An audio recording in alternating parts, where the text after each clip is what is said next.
we are breaking the wall of antimicrobial resistance. Some medicines are not very effective when they are taken, and these medicines are usually the ones that fight what we call microbes. So these antimicrobials are not being effective. It is in part because people are misusing them. In Ghana, people can easily get antibiotics even without prescription. And this is not common only in Ghana. So what happens is that when people take the medicines, of course, it doesn't work, they keep getting sick. Some of them end up dying. Certainly, something has to be done. So our goal was to engage children because children are the future leaders. Children can also let their friends, in fact, they can influence their friends. They can also influence even their parents.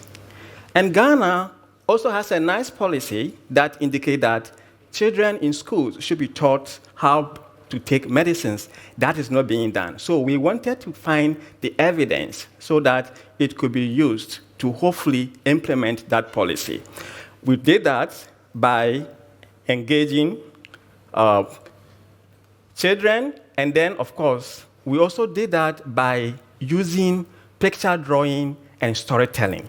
Picture drawing and storytelling are very effective. They are culturally appropriate, but the two have not yet been tested to see whether they could have effect in terms of promoting knowledge, attitudes, beliefs in regards to antimicrobial resistance.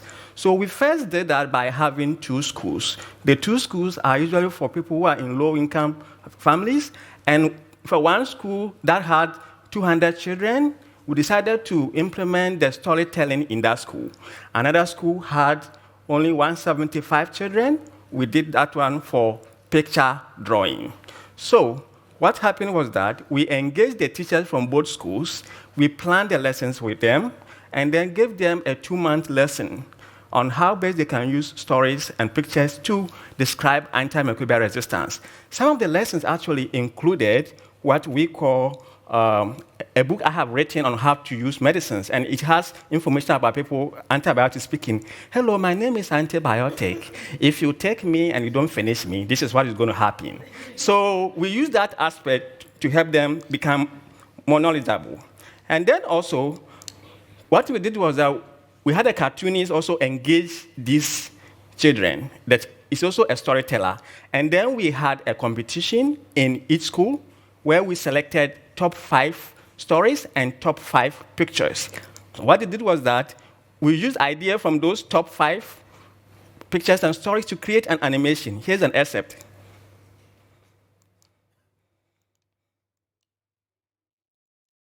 Sorry, it's not.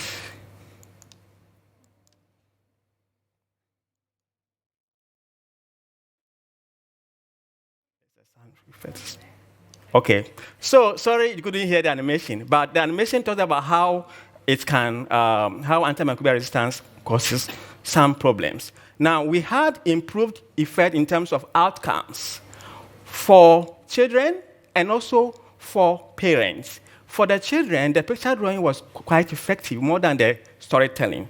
But we had a big surprise. The big surprise was that parents of children who use storytelling, after we had played the animation to them and had collected data, they actually had better effects than parents of children who used the picture drawing.